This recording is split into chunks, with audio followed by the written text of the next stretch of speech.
Hi, I'm Howard Feldman, and I wanted to tell you about some of the courses that I run.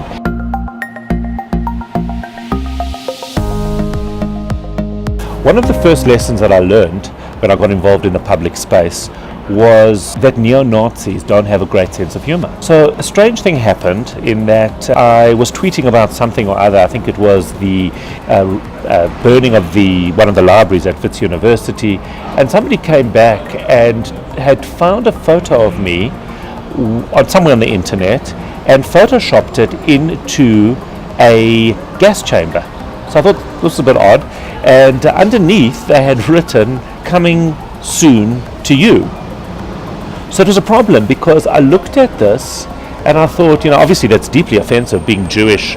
My great-grandparents died in the Holocaust. Clearly not very polite of them. But on the other hand, they had found an incredibly nice photo of me on the internet. And in fact, I was probably about 15 kilos thinner than I am at the moment. So I didn't know. Does one report something like that? Because it is a nice photo, and it's easier to lose 15 kilos in a great old photo than it is to lose it in reality. So I tweeted back to them and I said, is this a gas chamber or are you starving me to death? Because I actually look very, very thin here. And it turns out that no, neo-Nazis don't have a sense of humor. In fact, a lot of people don't.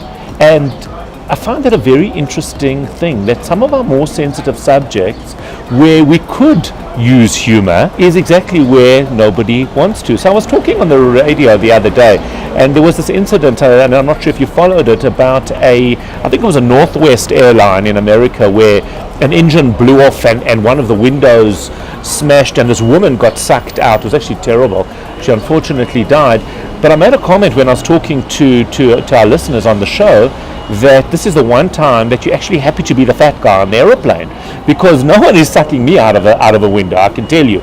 Immediately I got the SMS line went completely mad. I was apparently so insensitive. They also pointed out that it wasn't Northwest, it was Southwest. Maybe it was the other way around. I can never remember if the engine went north and the plane went south, or anyway, it doesn't matter. But people were really offended by that, and I was quite perplexed as to why it is that because some of us do fear flying a little bit, and we do have anxiety over being sucked out of an aeroplane. Well, I don't, because windows are smaller, but the reality is we should be able to take a lighter look at these things. The other conversation that I had was I think on the anniversary of I think it was Patrick Swayze's death, and in fact I said also on the show that I could never remember who it was that died from pancreatic cancer, if it was Patrick Swayze or if it was David Hasselhoff. I don't know why. Nobody else mixes them up. It's my thing. I mix them up. And people again were very, very offended because I was joking about the death of somebody from pancreatic cancer. And I thought, and I said, in fact, whilst I was talking to our listeners, well, if pancreatic cancer isn't funny, then you tell me what is. Didn't go down that well either. So the question is, why is it that we can't deal with humor in many difficult situations? And this is what I try and look at. I try and look at why it is that we are so offended and so easily. Part of me feels that in fact that we enjoy being offended. We live in a society where outrage is just one of the most simple emotions. It validates us. We feel good, we feel hurt, we feel victimized.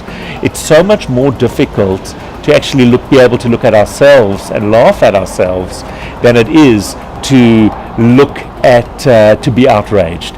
And that's what I try and do. I try and understand the value of humor, how in fact some of the studies have shown that humor has tremendous medical benefits. So there was studies done in Hong Kong at a university where they took a group of older people and they divided them into two. Some of them just continued to have their therapy and their medication. The others they took once a week to a comedy club. And what they actually found was the group that went to a comedy club reduced some of their medication, didn't feel those feelings of alienation, of loneliness, of chronic pain and fatigue that many other people of their age were feeling.